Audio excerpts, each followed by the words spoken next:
Welcome to the Frictionless Innkeeper podcast.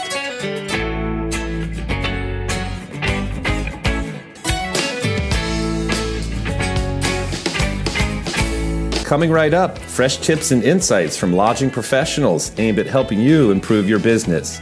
Our podcast is brought to you by the Frictionless Guest App, which helps improve your guest stay without adding more to your day. Learn how at frictionlessguest.com.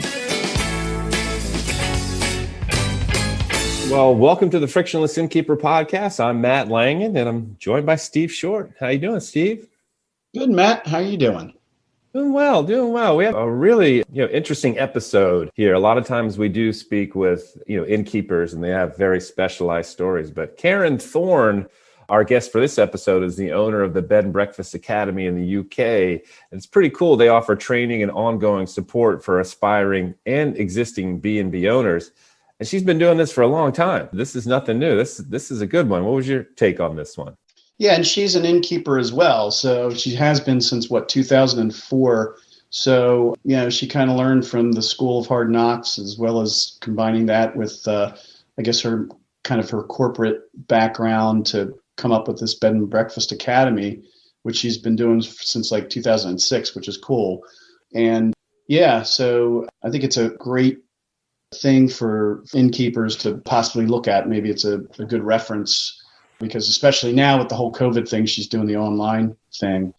And plus it was just fun to listen to the accent and some of the expressions as well, which was kind of interesting. So. We did. We learned a few ones, especially, what was it? Faffing. We're faffing. Faffing. That's right. Perhaps, Steve, we should stop faffing about and let our listeners enjoy this episode. That's what I was going to say. Let's stop faffing around and let's listen to Karen. I beat you to it. Hope you all enjoy this episode with Karen Thorne, the owner of the Bed and Breakfast Academy in the UK. Okay, great. Well, Karen, thank you so much for joining us today. Really appreciate the time. And Steve, as always, welcome as well. Hey, Matt. Hi, Matt. Hi, Steve. Yeah. Well, let's go ahead and kick it off. Karen, if you don't mind, tell us a little bit about your background in the travel industry and how you got to where you are today. Okay, sure thing. Well, first off, thank you so much for inviting me on your podcast. It's really great to be able to talk to you guys. Glorious sunny day here in Shropshire in England, but we had snow this morning, so that was unusual. But wow, that sounds unusual. It is for April, yeah. We were in T-shirts walking yesterday, and now we have snow. So anyway, I'll just give you a bit of background about myself. So I joined British Airways as an IT graduate straight from university. I did a math degree, as you say over there, and managed to consciously avoid all of the computing modules. And it's bit of a story to that, actually, because my mum actually taught herself to program on her school's, she was actually a teacher, her school's mainframe in the 70s. So we had a home computer before anyone else. And I'm a bit of a Trekkie. So I got home from school really excited about this computer. I went up to it and I said hello, and it didn't talk back to me. And that was where my disillusionment with computing started. To get a rabbit on the screen, you had to do all this coding, and I could just about do hello world, and that was it. So being a mainframe programmer probably wasn't an obvious career choice for me. So I'm never too sure how I made the decision to join BA, but I did. So I was with BA for 16 years. I met my husband there. We got married. We got a rescue dog. We had a baby who's now 30 this year. Can't quite believe that. And I worked my way up from being not a very good programmer to a senior IT resource manager, managing up to about 150 staff at one awful point. And my role involved a lot of coaching, facilitating, training, and an awful lot of performance reviews, and having to do the odd disciplinary, which I really didn't enjoy at all. So it was all a bit stressful. But whilst this was going on at work, we'd bought a little cottage here in Shropshire, which is close to where my parents live, which is how we ended up in Shropshire. And we rented it out as a holiday home, but visited it whenever we could. And it soon became very clear to all of us, the dog, the rescue dog, absolutely hated the car. But she got to a point where she knew we were coming up to Shropshire and she started jumping into this car. So, it was obviously the dog's choice to move up here. So Shropshire's a beautiful, undiscovered county for those who don't know it. It's really quiet. People are very friendly. I'm on Instagram, Bed and Breakfast Academy, if anyone wants to go and check out some of my photographs of the beautiful countryside we live in. So long story short, I resigned and we made this huge move. But I needed to continue to make some money. And there aren't many jobs in Shropshire unless you're in farming or tourism. So I decided to set up a B&B. And that was 2004. So now, was that with the place that you had as your or your rental type place? Did you use that place? No, it was too small. I really didn't want to leave it. It was this beautiful 17th century cottage with beams, but my husband and daughter are both tall and they were always hitting their head on these beams. And I really wanted to stay there, but we've ended up in Hopton House, which is it's actually a converted barn. It's quite new by English standards. 1911 it was built, so that's where we set up Hopton House. It was a family home before we got here, and then we converted it to a B&B. Cool. So that was in what year was that? 2000? That was 2004. Yeah. 2004. Okay. When I was setting up the B&B, I had a 1-hour class with a business consultant, and that was it. And there was very little help out there. Still early days in the internet. There were some books, but they were all on how to set up a B&B in America, which is not much good if you're in the UK. So I fumbled around. I made lots of mistakes, and I set up the B&B, which, against all odds, because I hate cleaning, I'm a bit of an introvert. I'm more than happy with my own company, and I'm really not into early mornings. So against all odds, despite all that, it's been pretty successful. I think 70% of my guests are repeat customers. So I'm doing something right in some people's eyes. Yeah, definitely. Yeah. So then the idea for the Academy, because the Academy launched just a couple years after, didn't it? Yes. So I launched the Academy in 2006. I'm someone who's always learning and wanting to develop new skills. So I thought I'll use my training and coaching skills and create training for people who want to set up a B&B and help them to create a B&B, get it right, and avoid all the mistakes that I made along the way. And there were, some expensive mistakes. Like what? Just out of curiosity, what are a few? I don't know if you have this carpet over there, but we have this carpet. It's sisal. It's like a natural, like coir, a natural type of carpet. Okay. And I thought it would be fantastic for the stairs, for example, because I thought it's not going to show the dirt. It's going to be easy to clean. But you get one drop of water on there, and that drop of water stays forever. And so, it cost us about £1,000 to have this carpet put in, and it was just a complete nightmare for a B&B because you just couldn't clean it. Well, it's not like England's a wet country, though, is it? Yeah. I had a guest who hung his coat up on the, what do you call it? The banister, the thing at the bottom of the banister. And he hung his coat on it, and it was dripping wet, and it just dripped all over it. And that mark just stayed there, big patch like this. The newel post, right? Newel post, that's it, newel, yeah.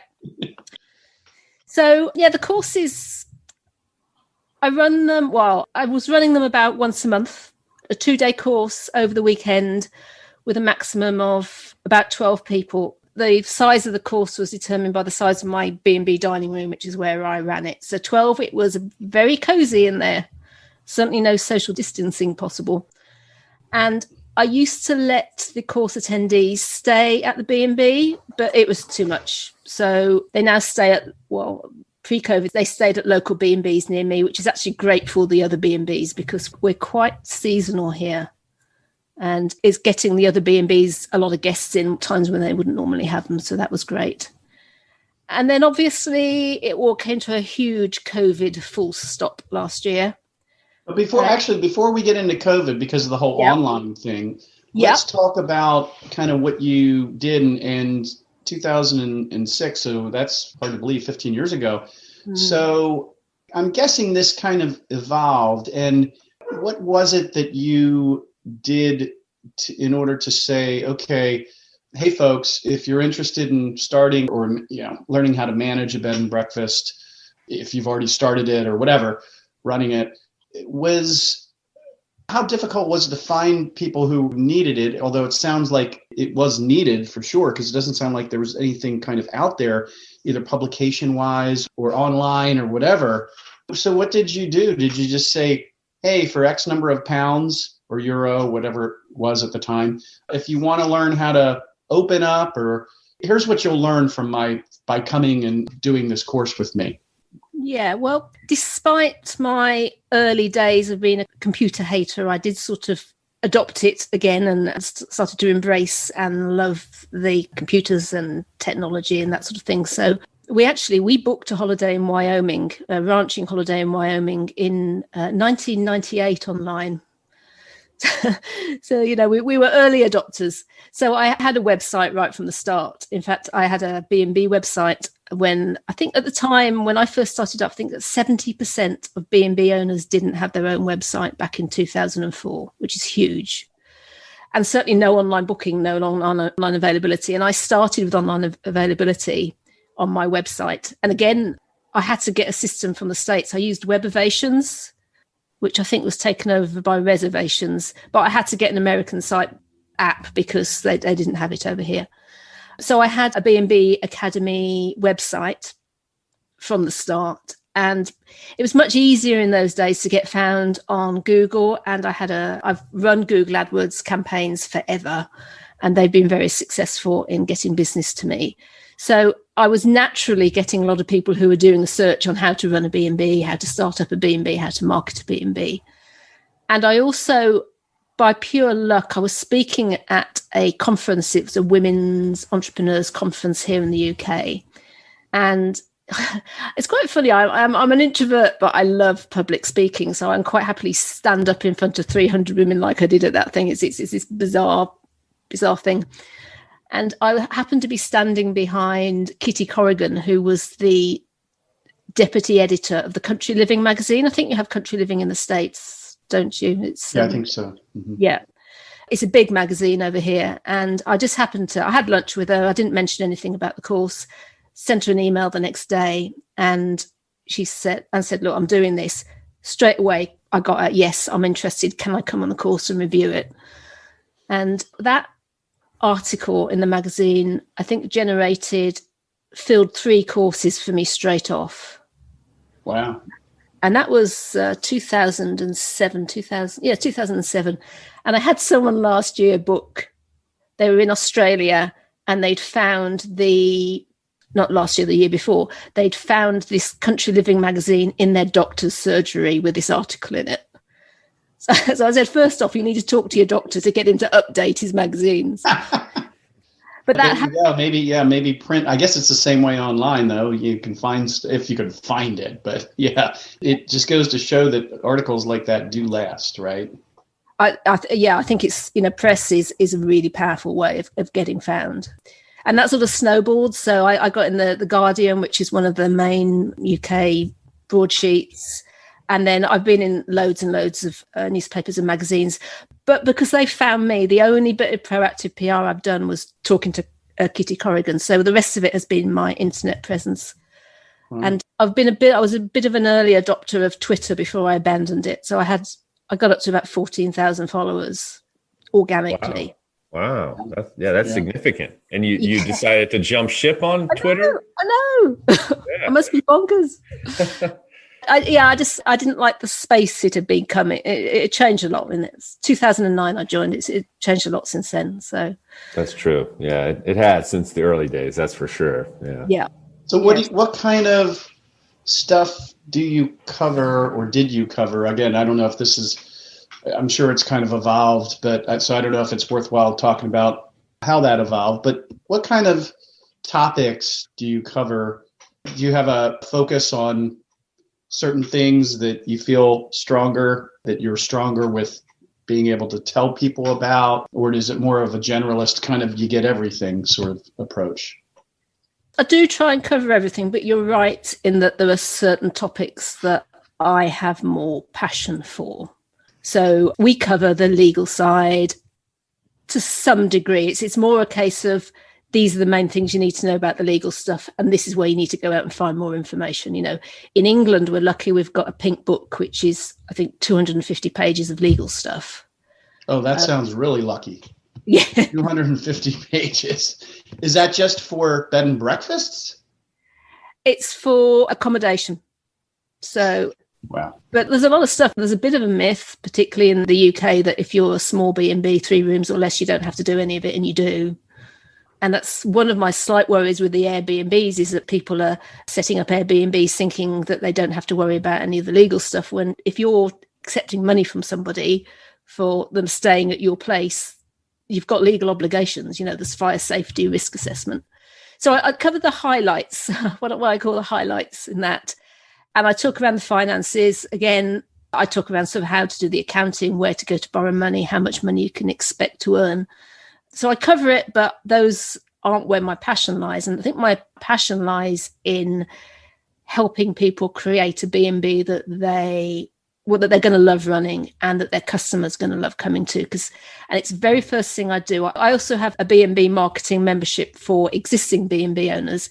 And the first thing I do in both the online course for aspiring B&B owners and the marketing membership is to get people to really think about, get into their potential customer's head, basically, to understand what the customers want. You know, what experience do their customers want from their visit to the B&B, both in terms of the actual B&B itself. So are you cheap and cheerful? Are you luxury? Do you do a wonderful breakfast, or do you just doing the basic breakfast?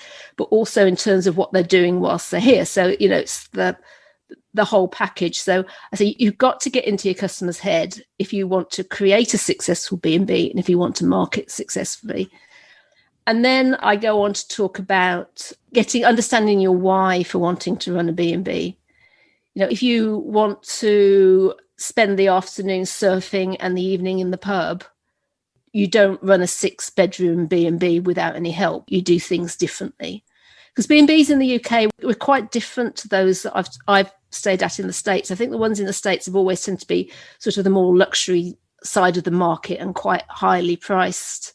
I think we stayed in one in Virginia, I think about $500 a night or something. I mean, it just wouldn't happen over here. But historically, B&Bs in the UK tend to have been for the budget conscious traveller. But now we have some very high-end luxury B&Bs. But at the same time, B&Bs can vary from 1 bedroom in someone's house up to sort of 12 bedrooms. So it's not just a case of, I want to run a B&B and these are all the things you've got to do. You've got to really think about the type of B&B you want to run and how it affects your lifestyle, that's your family, how it's going to affect your pets. That's really the start of the course, is getting people to think about that. And I think quite often people come on the course not realising that they need that. They want to know how to make a bed and how to cook a sausage. But it's once they've done it, they realise, yes, this is really useful and I needed to get this clear in my head. And then we'll talk about things like the quality assessment scheme. So over here, we have a scheme where you get your stars, 1 to 5 star rating, gold awards, silver awards. I talk about reviews, all the cleaning processes, how to prepare the B&B bedrooms, the public areas, dining room, lounges. I've got a 27-page checklist for your B&B bedroom. So, you know, it's not just about the colour of the wallpaper and the quilts you put in the room, the cushions. It's, can guests read by the lights that you've got by the side of the bed? Can they turn the main light off from the bed? Is the flooring a suitable carpet and not a sisal carpet, which is going to stain? Is it easy to clean? How easy is the room for you to clean? Are the places to plug in their devices? Is it good Wi-Fi? So all the things that make up a B&B room that you might not consider. And I know this because when I first set it up, I hadn't considered half of these things.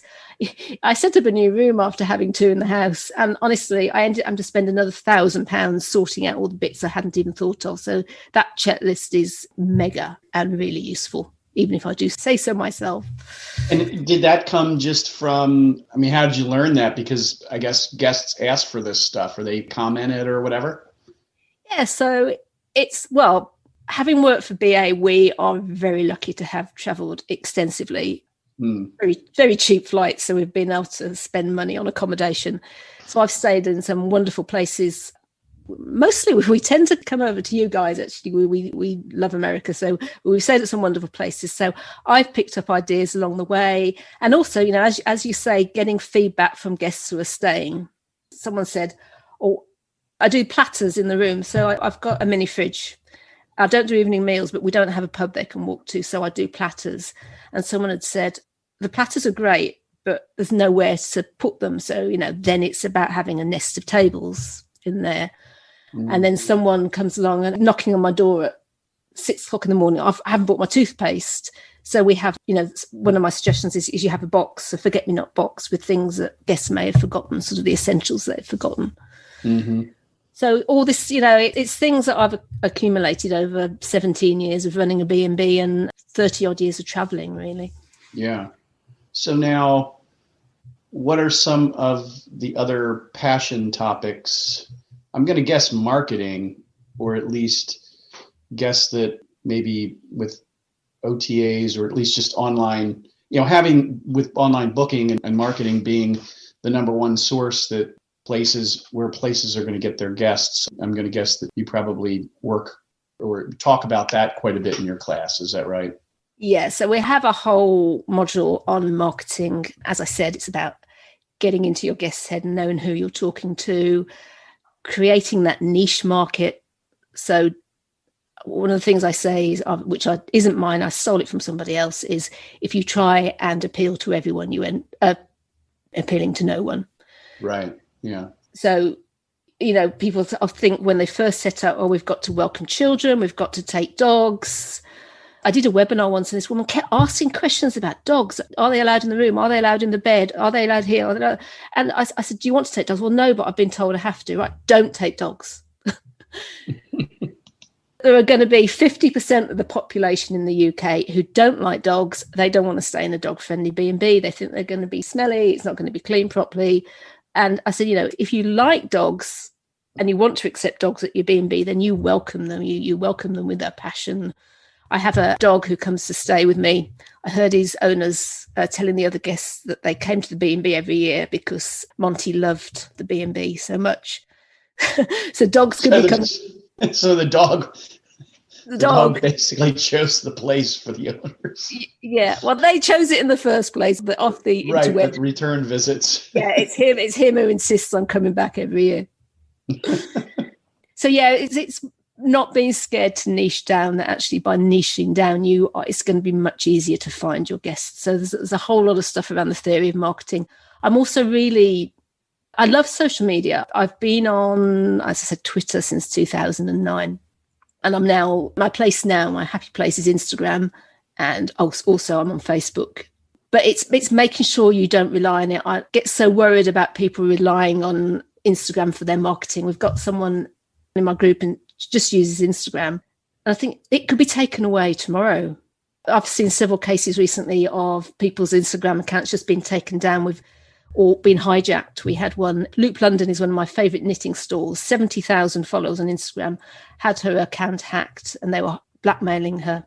Yeah. So social media is fantastic. I sort of see it as like building a house, and you need those foundations in place. And the foundations are your website, your blog, which is driving traffic. And there are so many reasons to blog for a B&B, but having those foundations and a newsletter, really important. You own your emails, you own that distribution list. You decide if you send an email to all of your past guests, what GDPR compliant way, obviously you send that email to them. Everyone gets an email. Well, assume it doesn't go into spam folders, but that's something else we talk about in the marketing membership. But with Instagram will only show your post to a certain number of followers. I think with Facebook pages, they show it to 2% of the people who like your page organically. So it's about getting those foundations in place. So the blog, the newsletter, your website. And then I sort of see things like social media as being the attractive outside. That's what attracts people to you in the first place. But then once you've got them into your house, they've got a nice solid house, and you're not building your house on someone else's land, which is if you're just doing social media, it's a bit like sort of decorating a cardboard wall outside almost, I think. So does that make sense? Yeah, it does. And also, to me, what I think you were talking about in terms of making sure, like, at least if they're starting off, but I think it applies to an existing bed and breakfast as well that maybe hasn't focused or kind of found a niche, as you might say.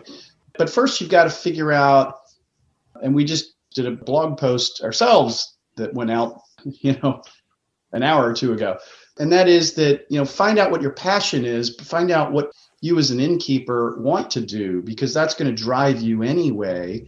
And that's going to create a buzz and kind of amp up your guests, and they're going to flock to you. And the more passionate you are about it once they're there, the more they're going to feel that and tell their group of friends. So it seems like it's that combination of first find out really what you really want to do and what you want your offering to be, and then make sure that there's obviously guests who want that as well, and then figure out how to find them, figure out or for them to find you, basically. It's kind of the marriage of those two things, what you want and what your guests want, and make it niche based, because otherwise, again, you can't be everything to everybody. Yeah, exactly. I mean, it's probably come across. I love my dogs. Having my rescue dogs is one of my reasons for running a B&B. It's because I can be at home with them all the time. And I love to welcome dogs at the B&B. I love meeting new dogs, and I make it very special for dogs. And one of the examples I use is I raw feed my dogs. We get food sent to us. It's all properly prepared and balanced and stuff. But if you take your dog away on holiday and you raw feed them, it's a real issue at a B&B, because how do you store the food? Because at a B&B, you wouldn't normally have access to a freezer. So one of the things we do is we make a freezer available outside. Both our rooms are in an outside annex. So guests have access to a freezer so that they can store their raw food. And we also sell them raw food if they've forgotten to bring their own or haven't bought enough. So as soon as you start niching down, you've suddenly got places to find people. So there are so many raw feeding forums on Facebook, for example, and you go on there and they'll say, does anyone know of a place that's suitable for us to stay with our raw feeding dogs? And it becomes easier to find people. It's bizarre. As you say, the more you niche. So yes, I think it's very important to know your market and not be scared of niching down. Mm-hmm. So now let's go ahead and talk about COVID and what impact that's had on the Academy, and how you've shifted, how you've pivoted or whatever to make that work. So yeah, we came to a huge COVID full stop last year. In the UK, we were shut down from March until beginning of July. Then we had about 4 or 5 months of trading. We had another complete lockdown in November. December was a write-off because we had all these tiers and you couldn't accept people if they were in a higher tier. And, I had a load of bookings in December. I was allowed to open because we were in a safer tier, but all the people who were due to come into me were in a higher tier. So all cancelled. And we've been in lockdown in the UK since 2nd of January, and B&Bs can't reopen till mid-May. Wow. So that's 5 months. So the B&B side of things, but obviously with the classroom courses, I've not been able to run those. I've not been able to run them at all because I can't run them in a COVID-safe way. The dining room, I couldn't social distance. I can't stand up and talk in a mask for 7 hours. So I have actually been faffing around trying to put my courses online for 3 years. So this really was the impetus I needed to get my backside in gear. And I launched the online course. I was so busy. I did a webinar in May. It's my first ever webinar. I did a webinar and I said then, right, online course launches 1st of August and you can buy it from the 1st of July. And I had a load of people sign up and it's like, oh no, I've done it. So you got to get it together, right? Yeah. I find I work best under pressure. So I'd already got all the course notes written. The course notes, I think it's about 250 pages. So I had those to base the training on. Goodness. Sounds like a pink book. Yeah. What was that word? Did you say faffing around? Faffing around. Do you not faff over there? Faff? F-A-F-F-E? F-A-F-F-I-N-G, faff.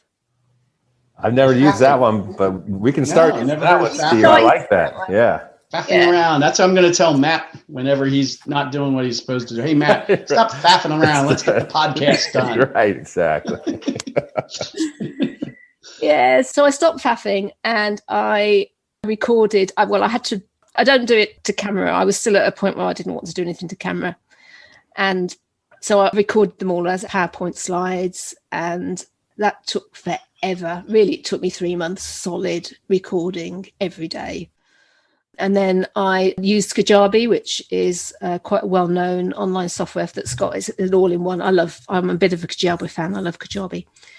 And we launched that. So 1st of August, I had 16 people ready, desperate to go through it straight away. And it went really well. The really great, I was terrified of the tech not working. I've worked in IT for 16 years. There was going to be something that went wrong. Someone was going to ask me a question, which I wouldn't have a clue to answer, but it didn't. And the people who are coming on my course aren't necessarily that techie, but they could use the software. There were no questions about how do I find this? How does this doesn't work? Blah, blah, blah. It all worked perfectly. So that was a prayer to the gods on that one. So Karen, are you doing it live or a combination of live and recorded type stuff, or is it all pre-recorded and they do the course, at their leisure, as you would say? Yeah, good question. It's all the lessons are pre-recorded, but they can join the Facebook group. So I have a Facebook group for people who have been on my courses before, and they can join that straight away and ask questions. It's brilliant because there are so many different types of B&Bs in there. So if they ask a question, they'll get loads of answers from different people with different perspectives. If it hasn't been answered, I'll jump in and answer it.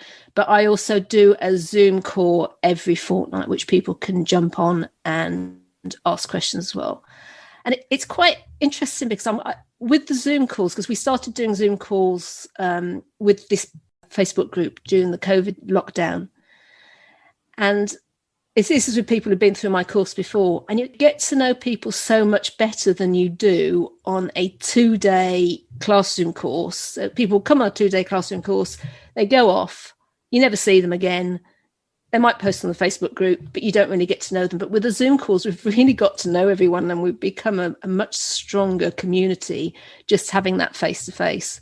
So it's quite interesting that the online courses, I'm getting to know people better than I was on the classroom courses because of that ongoing support. Yeah. Kind of reinforces you. Yeah. Instead of, like you say, just 2 days and they're gone. Yeah. So is your market, for the academy, the folks that participate, is it beyond England? Or, especially with your online thing happening now, I know you cater it because of, at least, for aspiring innkeepers, you have to worry about the legal stuff and all of that, which is going to be specific to England, to the UK. But do you have anybody that takes part outside of the UK? Yeah, I do have a couple of people in the States. Okay. And bizarrely, I had 3 lots of people from Germany join straight away. So the online course, I am seeing people from all over the world showing an interest. The classroom course, bizarre. I have people travel from Australia, Singapore. The weirdest one I ever had was a guy who had been running a 30-room hotel in Lagos with his mother. Came on my classroom course. And never quite found out what he was doing there. Seems like he should have known the craft already, huh? Well, he did, and he's a bit worrying because after the marketing bit, he said, that was amazing. He said, I'm going to go home and shoot my web designer now. And after all the things he'd been saying, we weren't too sure if that was an expression or what was actually going to happen. So we get people from all over the world. So that's great. Obviously, the financial side and the legal side is based at people in England. But what I sort of say is, these are the things you need to know. Now go and find out in your own country what the rules are there.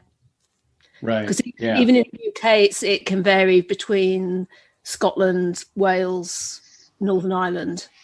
laws are sort of about the same, but sort of different at the same time. You see, Scotland and Wales don't have a pink book. So I know this pink book sounds really scary, but it is a really good thing that we've got it in England, because otherwise you'd be having to go on the government's website and try and work it all out for yourself. So, okay. Yeah.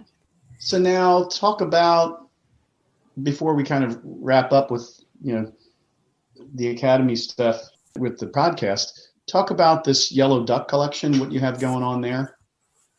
Okay, yeah. So the Yellow Duck, basically the day after lockdown was announced, I jumped onto my very first Facebook Live in my Facebook group for people who've been on my course before. And just to let them know that we were all in it together. When Boris Johnson announced that we were all having to shut, it was sort of a relief, because we were trying to work out whether we should ethically be shutting with everything that was going on. So it was sort of a relief when he finally said, yes, you have to shut. And then it was terrifying. And I remember feeling physically sick when it first happened. So I jumped in the group and I said, look, we're all in it together. And if anyone needs any emotional or practical support, the group's here. I'm here if you want a one-to-one. And then we set up a weekly Zoom call. And as I said, people really started to get to know each other in a way you just can't do through a weekend course or from posts on social media.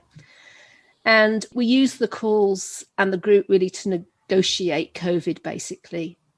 So to start with, it was all about dealing with cancellations. A lot of people, because they had a non-refund policy, they thought, we don't have to return the deposit because it's non-refund. Well, yes, you do. Your contract is cancelled with the guest. So it was, how do you return deposits? How do you return people who paid in full?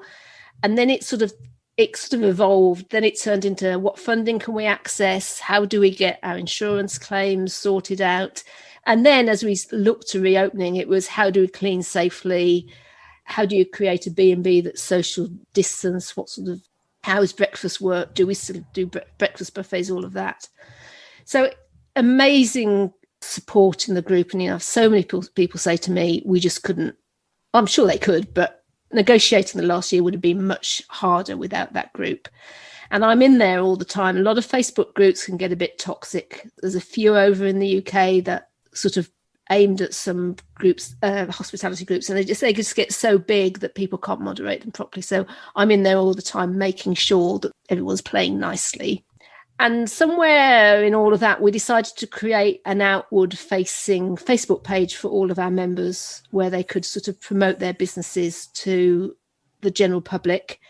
And that became the Yellow Duck collection. So as I said, I've been on social media forever, and my avatar was always the yellow duck, the yellow rubber duck that we have in our guest bathrooms. And we wanted something that was sort of quite unique and stood out. So it just became the Yellow Duck collection. So we have a Facebook page. It's around 1,300 likes and followers now. And we need to evolve it. And we need to be looking at a website and that sort of thing. But I've only got 24 hours in a day. So because I've also got my marketing membership, which is aimed at existing B&B owners. Right, yeah. Which is mostly from the people who've been on my courses, actually. So it's people, so we do I do a monthly training. So we've done training on search engine optimization. We've done one on how to get a newsletter list together, how to get your newsletter list going. Canva, we did a training on how to use Canva and how to actually do it to create a room information folder. And this week on Wednesday, again, I haven't written it yet, so it's me giving myself another time scale. I'm doing it on how to blog effectively for a B&B. So, and then we have a weekly Zoom call on that, because a lot of B&B owners, what I was seeing was they were, with the OTAs, they're seeing a big percentage of their profits going to the OTAs. And the OTAs are great because they get them business. But at the same time, they wanted to take more control over their marketing. But they're also terrified of getting it wrong. I hadn't quite understood how much fear, until I started running the memberships, how much fear there is around marketing and about getting it wrong. And it keeps changing all the time, all the algorithms change, new social media comes in, Instagram starts doing reels and all this sort of thing. And so it's helping people navigate that. And I love it. I just get such a buzz from it. So if someone comes... Yeah, I'm sorry. How do you let everybody know how they can get to you to sign up for your blog, subscribe to your blog, and we always publish this when we blog out about the podcast, but how do they kind of participate, at least with getting whatever you send out regularly? Okay, well, I do write a weekly blog. I've been writing that for 32 weeks now. I can't believe I've kept it up. And I have an email newsletter list, again, which is a short email every week, which directs people to the blog or tells any sort of specific industry things that have come up. And if you go to bnbacademy.co.uk, there are lots of different sign-up forms there. I've also got a lead magnet, a freebie, which is running a B&B. So if anyone isn't already running a B&B and are interested in finding out what it's about, they can download that for free. There's lots of exercises. Cool. Okay. Well, good. Anything else you want to throw out there about the Academy, or any other thoughts, or what? Actually, this should be Matt. This is I'm doing all the talking today for some weird reason. I'm just sitting here faffing about, man. So that's all good. Yeah. So it's Matt that usually asks the final question, which is, are there any other whatever? Go ahead. You ask the final question. Sure. Matt. Yes. And Karen, really appreciate your time today. I know we covered off on a lot of great stuff. This is an awesome podcast. And this is our usual outro. We ask, is there anything else to add or anything we may have missed? Gosh, I think I've probably covered it all. I do this. Whenever I go to the States, I start saying things like gosh and blimey. And I would never talk like that normally. You wouldn't say blimey? That's not something I would hear anybody over here talk. Are you saying that you try to talk like us when you're over here? Well, no, it's quite an English thing that you do. Gosh, blimey. Blimey. I have to start trying to say things like awesome. That's it. Awesome. Awesome. Yes. Awesome to have been talking to you today. Yes. That's funny. I think I've covered everything that I thought I was going to cover. I made a few notes, but fabulous. Thank you for having me today. It's been really good. Well, thank you. We really appreciate it. And good luck. Keep cranking it out with the Academy. I get the blog posts, I get the emails, whatever, every week or whatever, and it's cool. So, and I'm glad we connected up and found you and we're able to have you on. So. Excellent. Well, thank you. Excellent. And for all of our listeners, you just heard an exclusive Frictionless Innkeeper podcast interview with Karen Thorne, who's the owner of the Bed and Breakfast Academy in the UK, which offers training and ongoing support for aspiring and existing bed and breakfast owners. And our podcast is brought to you by the Frictionless Guest App, which helps to improve your guest stay without adding more to your day. Learn more at frictionlessguest.com. And Karen and Steve, thank you so much. Thank you. Thanks, Matt. Thanks, Karen. Take care. Cheers, Thanks, Karen.